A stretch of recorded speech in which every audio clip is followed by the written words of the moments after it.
بسم اللہ الرحمن الرحیم۔ روحانی وظائف کے معزز ناظرین کو السلام علیکم۔ ایک نیک شخص مصر میں رہا کرتا تھا جسے ابو سعید الاخیات کے نام سے پکارا جاتا تھا۔ وہ لوگوں سے دور اکیلا رہا کرتا اور لوگوں سے ملتا نہیں تھا۔ پھر اچانک اس نے حضرت سیدنا ابن رشید رحمۃ اللہ علیہ کی محفل میں پابندی سے شرکت کرنا شروع کر دی۔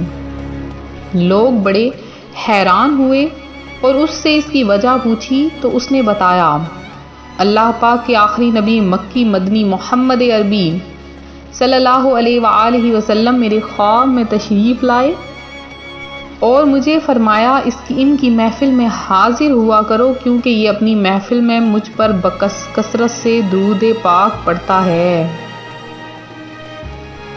پھر جب حضرت ابن رشید رحمۃ اللہ علیہ کا انتقال ہوا تو انہیں خواب میں اچھی حالت میں دیکھ کر عرض کیا گیا، یہ انعامات ملنے کا سبب کیا بنا؟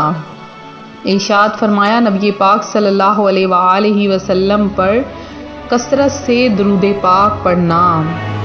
جنتی صحابی حضرت سیدنا بلال رضی اللہ تعالی عنہ فرماتے ہیں، میں نے ایک سخت سرد رات میں فجر کی اذان کہی لیکن مسجد میں کوئی نہ آیا۔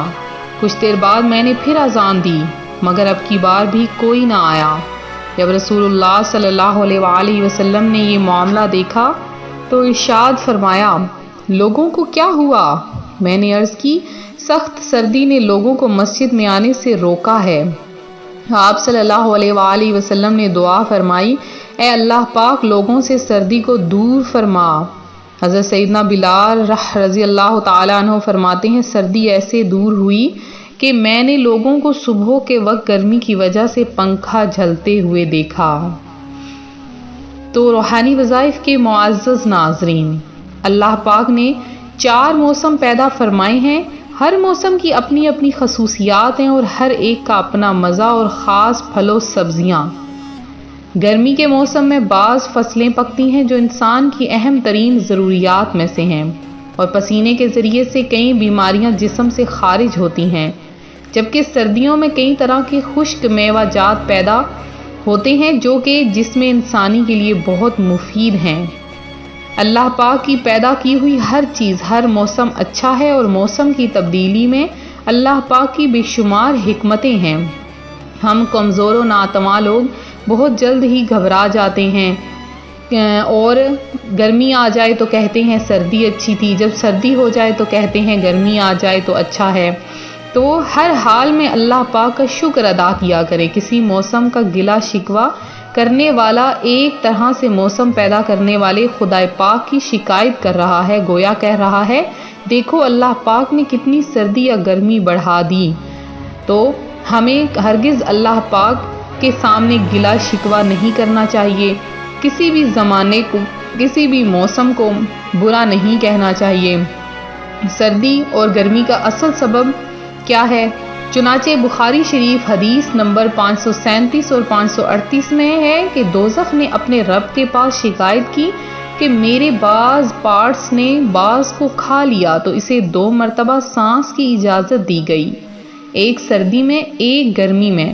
یہ وہی تیز گرمی اور ٹھنڈک ہے جسے تم محسوس کرتے ہو، اور جو تیز گرمی تم پاتے ہو یہ دوزخ کی گرم سانس ہے، اور جو تیز ٹھنڈک تم پاتے ہو یہ اس کی ٹھنڈی سانس ہے۔ تو قدرت یہ خداوندی کے کرشمے ہیں۔ تو سبحان اللہ، اللہ پاک کی شان قدرت کے کیسے حیرت انگیز رنگ ہیں کہ سبحان اللہ العظیم و بحمدہ، یعنی اللہ پاک عظمت والا ہے اور اسی کے لیے ساری تعریفیں ہیں۔ تو ہم نادان لوگ ان چیزوں کو کبھی سمجھ نہیں پاتے۔ تو جب بھی سردی کا موسم آئے اس کو خوش آمدید کہیں۔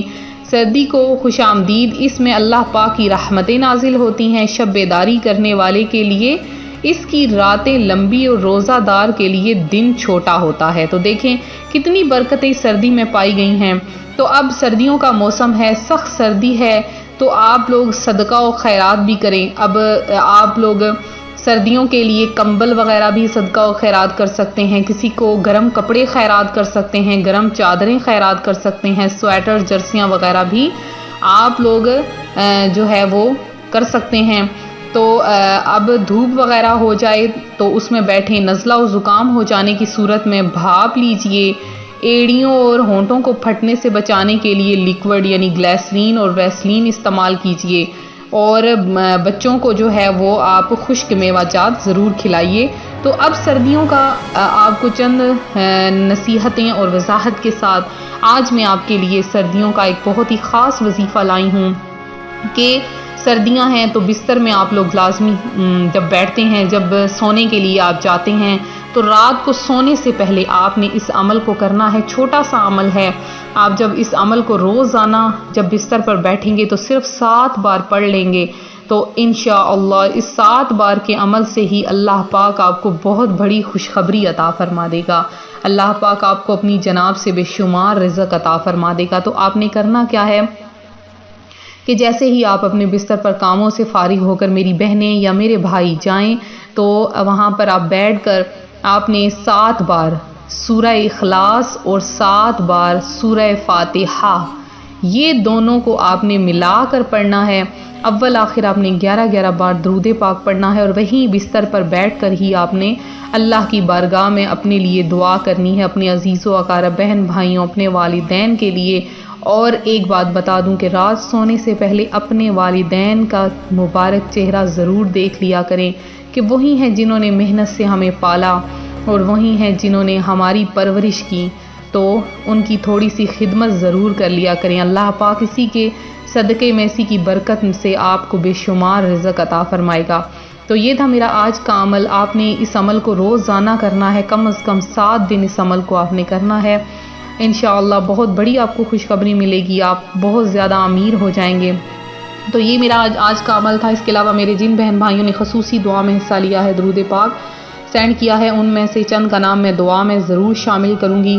تو بہت سے ایسے میرے بہن بھائی جنہوں نے کمنٹس کیے ہیں، ان میں نفیس بیگم ہیں، نصیب فریدہ ہیں، صدام اختر ہیں، سمیرہ فاطمہ ہیں، اس کے علاوہ احمد عبداللہ ہیں، یونس ہیں، سیما شاہد ہیں، اور اس کے علاوہ ناہید کوثر ہیں، محمد امین ہیں، شبنم خان ہیں، عرشیہ ہیں، شمائلہ ہیں، سیم ہیں، مرزا بیگ ہیں، محمد راؤ کامران ہیں، ہنا افضل ہیں، ستارہ ہیں، سمیرہ خان ہیں، مریم طارق ہیں، ارشد گجر ہیں، اس کے علاوہ حسین محمد ہیں، قریشی ساحل ہیں، سبینہ کوئن ہیں، حسین محمد ہیں، اس کے علاوہ رضیہ مسز علی ہیں، افسر فاطمہ ہیں، ریشمہ صدیق ہیں، شبانہ لودھی ہیں، نادیہ یونس ہیں، مصباح پٹھان ہیں، اور مون احمد ہے، ذوالفقار خان ہیں جنہوں نے دعا میں صلیہ، فرحانہ بشیر ہیں، سلیمہ منحاس ہیں، لاریب حسن ہیں، جنید ہیں، نوری مرزا ہیں جنہوں نے درود پاک کے ساتھ، اس کے علاوہ ثروت علی ہیں۔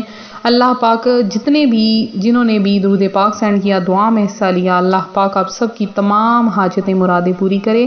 اللہ تعالیٰ اپنی جناب سے بے شمار رزق عطا فرمائے۔ ملتے ہیں اپنے اگلے وظیفے کے ساتھ، فی امان اللہ۔